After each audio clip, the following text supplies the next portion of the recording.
Good morning বন্ধুরা, কেমন আছো তোমরা সবাই? মম অ্যান্ড চিলড্রেন ব্লগে তোমাদের সকলকে স্বাগত জানিয়ে আজকের ব্লগটা শুরু করছি। তো সকালবেলায় মেয়ে আবার আজকে একটু বই নিয়ে বসেছে, স্টোরি বই পড়ছে। আর এইদিকে আমার ছেলে এদিক ওইদিক করছে, দেখো শুয়ে শুয়ে খেলনা নিয়ে। তো মেয়ে বলছে, মা আজকে আমি একটু বই পড়বো। তো বই পড়তে পড়তে দেখো কি অবস্থা হয়ে গেছে, ছেলে আর মেয়েকে পড়তে দেবে না, বইটা কেড়ে নিয়েছে আর মেয়েকে মেরেছে। তো কাঁদছে দেখো। তো এরকম সব সময়ই হতে থাকে, মানে একটু বই নিয়ে বসলেই এই রকম লেগে যায়। সেই কারণে আমাকে বসে থাকতে হয়। আর দেখো বসে থাকলেও এইরকম চলতে থাকে। তো দুই ভাই বোনের এই দেখো খুনসুটি শুরু হয়ে গেছে, মারপিট। ছেলে কিন্তু বইটা ছাড়ছে না। তো দেখো মেয়ে কীভাবে মারছে ওকে। তো এইভাবেই হতে থাকে সারাক্ষণ। আর ওর পিছনে পিছনে দৌড়াচ্ছে দেখো, যতক্ষণ না ওকে মারতে পারবে ততক্ষণ ওর ছেলের মনে শান্তি নেই। মেয়ে বারবার প্লাস্টিকটা ওর গায়ের উপর দিচ্ছে আর ও ফেলে দিচ্ছে। এবার দেখো ও গিয়ে প্লাস্টিকের উপর উঠে বসেছে। তো মেয়ে ধরে টানছে দেখে হেসে পড়লো, কারণ এরা এই রেগে যায় আবার এই ঠিক হয়ে যায়। দেখো আবার নেমে পড়লো, এখন আবার মারতে যাবে। এই দেখো বেডের উপর উঠে গিয়ে ওকে আবার মারছে, কারণ ছেলেটা খুবই দুষ্টু, শুধু মারপিট করে শুধু মারপিট করে। তো দেখো এখন আবার মাথা দিয়ে মারছে দেখো কীভাবে। তো এরা তো এইদিকে এইসব করছে, আমি আবার চলে গেলাম রান্নাঘরে। তো মেয়ে বলল সকালবেলায় লুচি খাবে, তো দেখো তার জন্য আমি লুচি বানিয়ে নিচ্ছি। তো আমি আটার লুচিটাই বানাচ্ছি, এটা খেতে ভালো লাগে। আর আমরা তো সাদা তেল আনি না, তো সেই কারণেই সর্ষের তেল দিয়েই ভাজা হচ্ছে। মেয়ে আবার এটাই পছন্দ করে, বলে ময়দারটা খেতে ভালো লাগে না। তো দেখো লুচিগুলো কি সুন্দর ফুলেছে। আগে ছোটোবেলায় আমরা কোনো দিনই এইরকম আটার লুচি খাইনি, ময়দার লুচিই খেয়েছি বেশি। তো দেখো হয়ে গেছে, এখন ওদের খেতেও দিয়ে দিয়েছি। তারপরে খাওয়ার পরে আবার চলে এসছে দুই ভাই বোন খেলতে। তো এরা সারাক্ষণই এই করে, কারণ আজকে সানডের দিন। তো বসে বসে খেলছে। বন্ধুরা এখন আমি জামা কাপড়গুলো ধুয়ে দিয়েছি, তো এখন মেলতে যাচ্ছি। আর ছেলে আমার বসে কলা খাচ্ছে, মেয়ের খাওয়া হয়ে গেছে এই যে। আর এই যে জামা কাপড়গুলো তো এখন আমি মেলতে যাচ্ছি রোদ্রে। দেখো বাইরে খুব রৌদ্র উঠেছে আজকে, পুজো এসে গেছে। আর আমাদের এদিকে দেখো কত পরিষ্কার করেছে জঙ্গলগুলো, দেখো পুরো পরিষ্কার। তো এখন আমি এই এক এক করে এখন জামা কাপড়গুলো সব মেলে নিই। দেখো কি কাণ্ড করছে বন্ধুরা, এই দেখো বিছানাটা গুছিয়ে রেখেছিলাম, কিন্তু তার অবস্থা দেখেছো? তো এরপর থেকে এইরকমই অবস্থা থাকবে সারা দিন, আর পরিষ্কার হবে না। যখন ঘুমোতে যাব তখনই আর কি পরিষ্কার করে ঘুমোতে যেতে হবে। তো দেখো এদের এরকমই চলে। তো এরা তো এরকম করে চলে যাবে। আর দেখো বিছানা, যাদের বাড়িতে ছোট বাচ্চা আছে তাদেরই এই রকম অবস্থা। কেন কেন অন করবো? এই দুষ্টু ছেলে, বিছানাটা ঠিক করে রাখো বাবা, লোকে খারাপ বলবে তো। না, এই দেখো কি অবস্থা করে রেখেছে। এখন এরা চলবে, এদের খেলা চলবে এইরকম।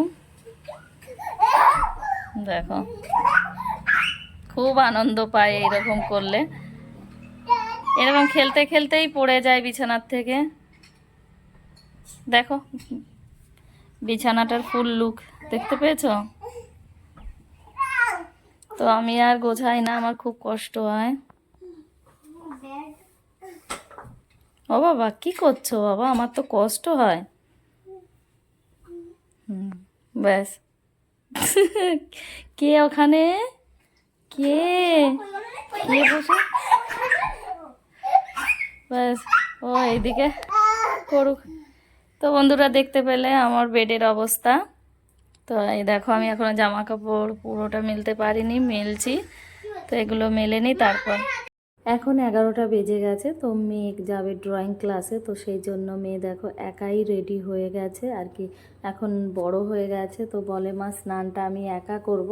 তো প্রত্যেক দিনই একা করে, মাঝে মধ্যে আমি ওকে স্নানটা করিয়ে দিই। তো দেখো মাথা তো আছড়ে নিল, এখন আবার ক্রিম লাগাচ্ছে কিভাবে দেখো। ও কিন্তু আবার অতটা ক্রিম পছন্দ করে না, তবুও একটু লাগিয়ে নিল। তো দেখো পুরো রেডি হয়ে গেছে।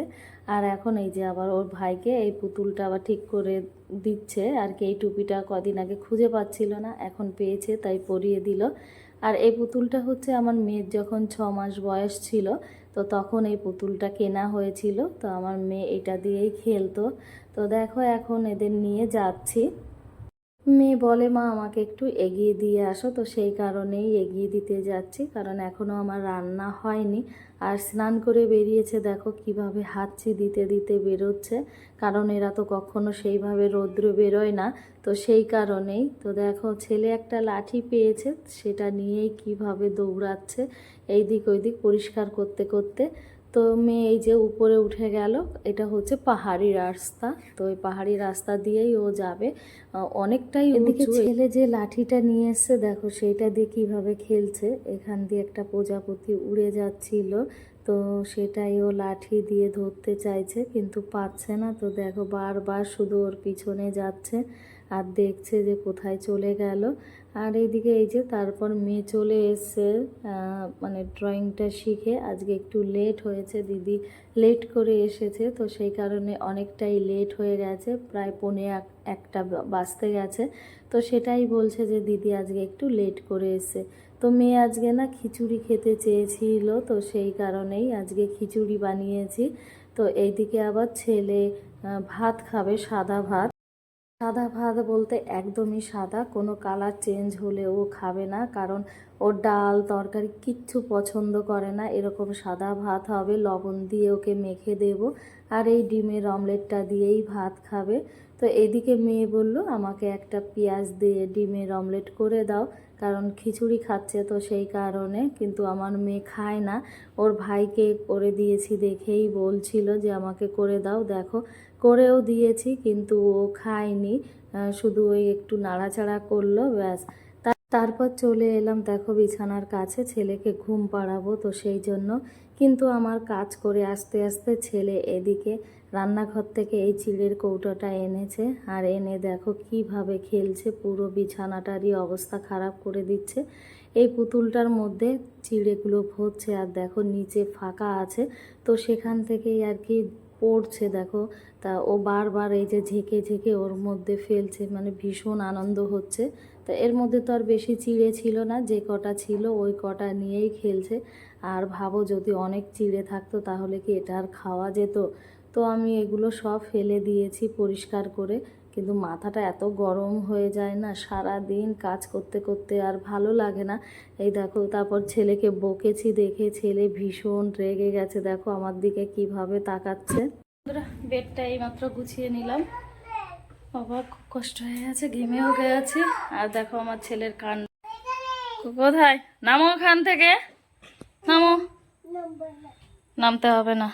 দেখো ব্যাস এখন যাব মেয়েকে নিয়ে গানের ক্লাসে, তো এই জন্য একটু রেডি করে নিলাম।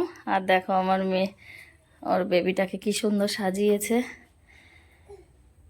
তো এখন আমরা যাচ্ছি, এই চলে এসো বাবু, চলে এসো চলে এসো চলে এসো, দেখো কি করছে, চলে এসো। এখন এদের নিয়ে গানের ক্লাসে যাব, তো সেই কারণে আবার একটু দুধ খাইয়ে দিচ্ছি। তো দেখো ছেলে তো খেতেই চাইছে না, কারণ ওকে দুধ খাওয়াতে অনেক কষ্ট হয়, একদমই খেতে চায় না। তো ওর দিদিকে দিয়ে দিলাম, ওর দিদি এখন বড় হয়ে গেছে, তো মানে অতটা বেশি ইয়ে করে না, দিলেই তাড়াতাড়ি খেয়ে নেয়। আর বেশি দুধ না তো, একদমই অল্প। এই দেখো এই 1 কাপ, ও মেয়েও এই 1 কাপ খেয়েছে, ছেলেও এই 1 কাপ। তো অনেক কষ্ট করে ছেলেকে খাইয়ে দিয়েছি। তো এখন এই যে বেরিয়ে যাচ্ছি আমরা, ছেলে দেখো আগে আগে দৌড়ে দৌড়ে যাচ্ছে আবার চলে আসে, মানে রাস্তায় বেরোলে ভীষণ আনন্দ পায়। তো এই কারণেই না আমরা প্রত্যেক দিন সন্ধ্যার সময় বেরোই এদের নিয়ে একটু খেলতে। তো এইদিকে ছেলে আস্তে আস্তে দেখেছে যে এই পেঁপে গাছটাতে পেঁপে হয়েছে, তাই জিজ্ঞেস করছে মা এই দেখো কি হয়েছে গাছে, তো সেটাই দেখাচ্ছে ও।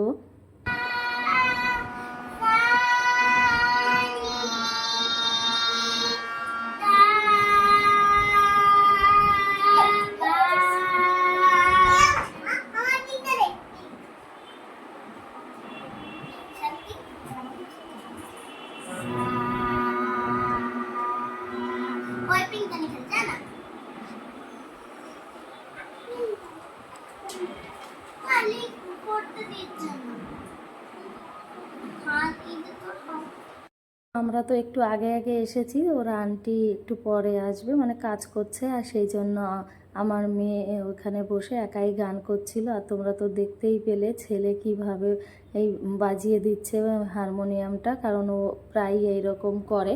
তো এইদিকে ছেলে আবার নেমে দেখছে যে এই টলিটা, আর ওর মধ্যে ওই যে বাক্সটা ওটা দেখছে ওর মধ্যে কি আছে। তো মেয়ের তো গান শেখা কমপ্লিট হয়ে গেছে। তারপর এলাম একটু আবার ক্যান্টিনে টুকিটাকি কিছু নেওয়ার জন্য। তারপর চলে এসেছি দেখো পার্কে, আর এটা হলো আমাদের পার্ক, এখানেই পুজোটা হবে। তো দেখো এই মানে শুধু বাঁশগুলোই বানানো হয়েছে, এগুলো বাঁশ নয় ঠিক রড দিয়ে বানানো। তো এই সব এখন চলছে। তো বাচ্চারা এখানে খেলছে, দেখো সবার খেলা কমপ্লিট হয়ে গেছে। এখন আমরা সবাই বাড়ি যাচ্ছি, সবার কোলে একটা বাচ্চা, কারণ সব বাচ্চাই ছোট ছোট এখানে। তো এদের নিয়ে না আসলে না এদের মনটা খারাপ হয়ে যায়। দেখো সব খেলে খুব আনন্দ করে এখন বাড়ি যাচ্ছে। ছেলে মেয়েদের নিয়ে বাড়ি গিয়ে হাত পা ধুয়ে একদম ফ্রেশ করে দেব। তারপর ছেলে মেয়েকে খাবার খাইয়ে দেব। খাবার খাওয়ানোর পরে না আমার মেয়ে হোমওয়ার্ক করতে বসে আর কি, স্কুল টিউশন যত হোমওয়ার্ক থাকে সমস্ত হোমওয়ার্কগুলো কমপ্লিট করে। তো এটাই হলো আমাদের প্রত্যেক দিনের রুটিন। তো আজকের ভিডিওটা এই পর্যন্তই। তোমাদের কেমন লেগেছে? যদি ভালো লেগে থাকে তাহলে একটা লাইক, শেয়ার, কমেন্টস আর সাবস্ক্রাইব করে দিও।